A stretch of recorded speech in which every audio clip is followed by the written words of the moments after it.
Welcome to HealthData Talks, where industry experts offer bite-sized tips and trends for managing legacy data. Thanks for joining us. I'm Shannon Larkin from Harmony Healthcare IT, and I'm joined today by Tom Liddell, who is our Chief Executive Officer at Harmony. Thanks for being here, Tom. Thank you, Shannon.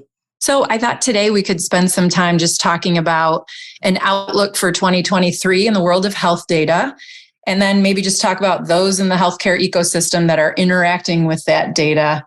Does that sound good? That sounds terrific. Excited to spend some time. Yeah, so I think as a data management company, Harmony is sort of right in the mix, doing data conversions, migrations. We're retaining data and doing integration projects. And with that, I just thought we could talk about some macro trends that you're seeing in the industry around health data storage and management. Sure, Shannon. Great.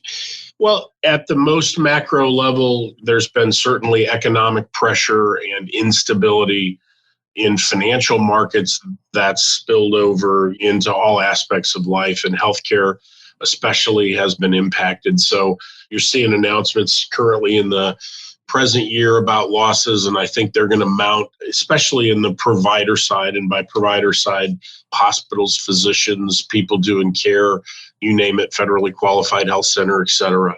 So that's going to be here to stay for a little bit of time.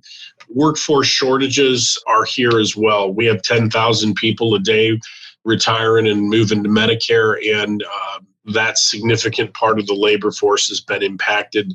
Certainly people 55 to 65, but again, take people that are just coming out of school. We've seen the rise of traveling nurses, nurse shortages just across the board that are pretty significant. There's rising expenses, again, leading to negative operating margins, whether it's a labor expense, and certainly an important part of the conversation, as well as just capital pressure to just technology all over the place, certainly for that. Not all negative. I think there's many bright spots as well. We certainly have weathered a pretty significant healthcare storm. I think it's leading to also some real innovation in care, but it's going to take a little bit of time to sort out. Yeah, I think so. It has been a tough year. I read this week that I think there were 19 hospitals or health systems that either filed for bankruptcy, closed, or just announced their plans to close in 2022. But like you say, there are some bright spots too.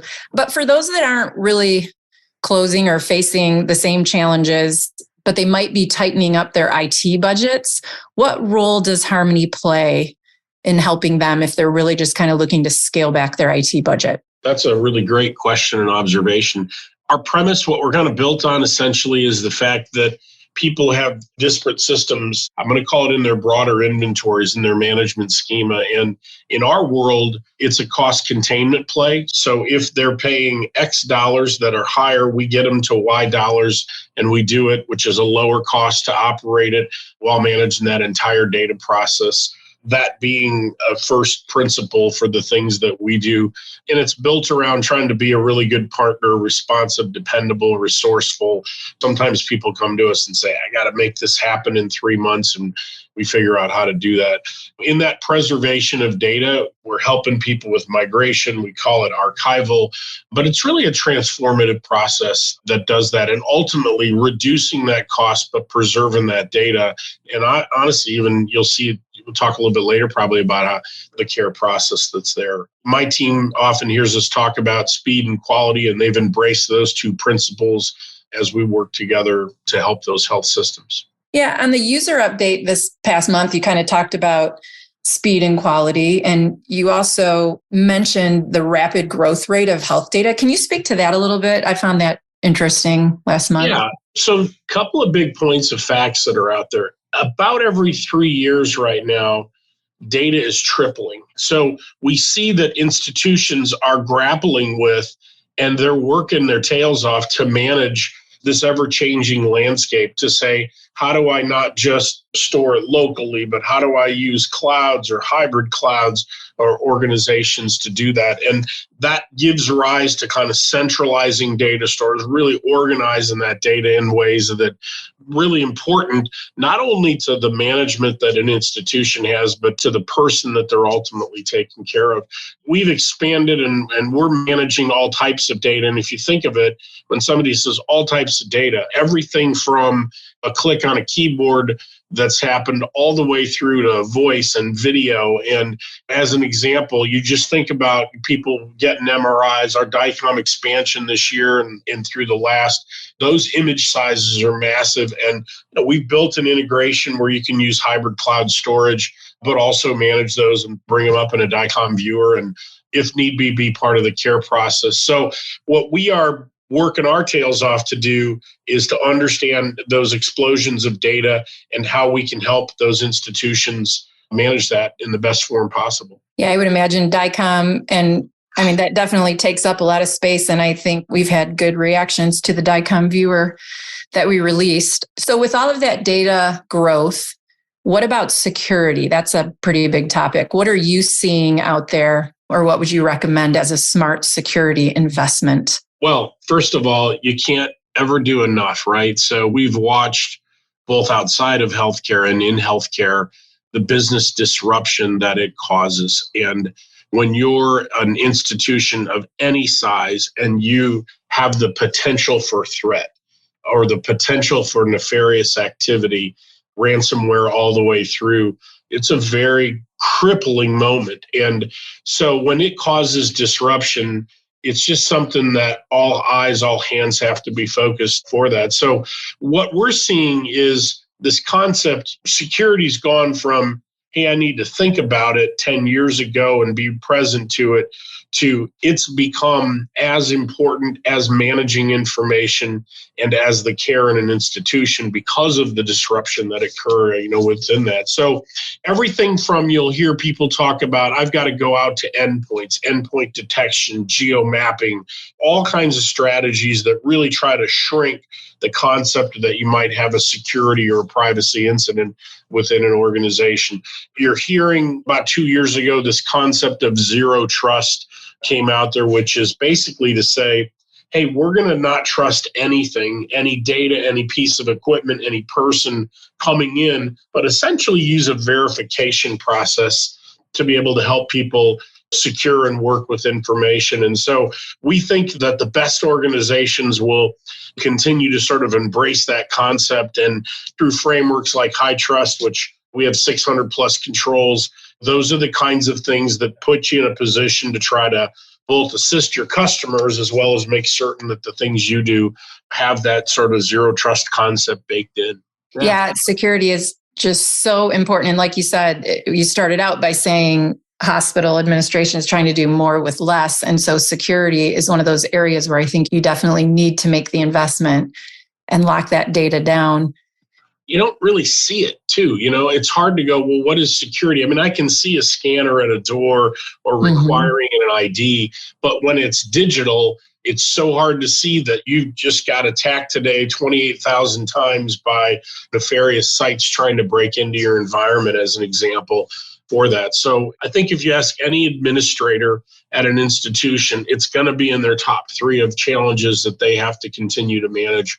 And think of it against that backdrop of triple the data every 3 years. Such an important topic to cover and to think about. Any other big areas to cover as we look forward to 2023?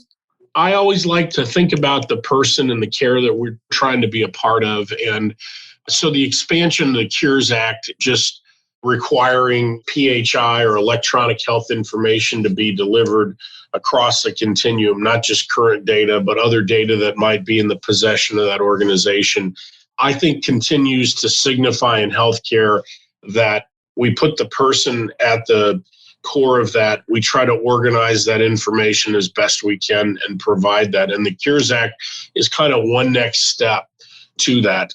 Let me ask you about that. Sure, with please. The Cures Act, in talking with customers, are you seeing big pickup in hospitals going further back into their historical records to satisfy the Cures Act requirement that the patient receives their entire record? I would say it's a little bit of a mixed bag, but I would tell you that most of the organizations that we're with are driving that and driving toward that. But even as of recent, in the back half of 2022, it's been one of the major driving forces to people saying, hey, I've got to continue to organize this data, or I've got to get it into a better place. And so, as you know, lots of our calls coming in to our door or inquiries electronically have been around that, around kind of data organization and schematics of data, whether it's the US CDI or ontologies that not just build on procedure and diagnostics, but loint coding if you're in lab, et cetera, for that are really important. The kind of two other things I love to talk about this stuff, as you know, but both the identity and matching of a person. We've got to start there in most organizations to say that we've got to do our best to identify and understand that person related to that health continuum. It's also a really interesting strategy for engaging that person to want to be part of that system for that, to be able to say, we know you, and we know you with this information going way back historically for that.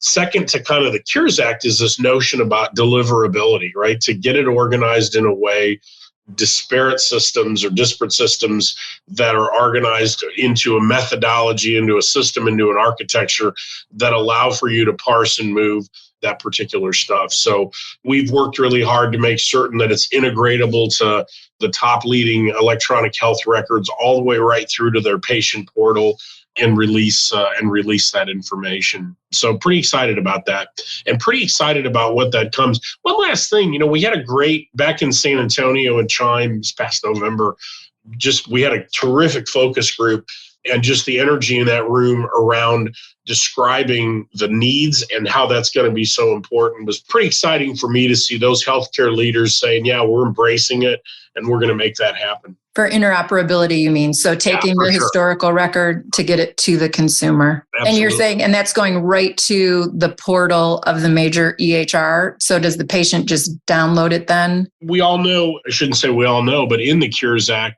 there's many ways that somebody might transport information. But to your point, whether you're in MyChart or Cerner's portal, if you were there, or Meditech, all of those have delivery mechanisms. And our mission, as we think of it, is to say, can we marry that sort of current data with that historical data, empowering the patient to have that, to say, 10 years ago, I had this, or I didn't know I had this. And it might be really important part of that care delivery process for that. Mm-hmm. So we think it's kind of heart and part of our mission as well, to try to improve care through better information that's available. Yeah, that's great.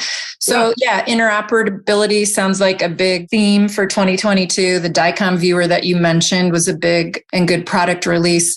But with 2022 kind of coming to an end here, how would you describe the year for Harmony Healthcare IT in general? I think the one word I would use is gritty.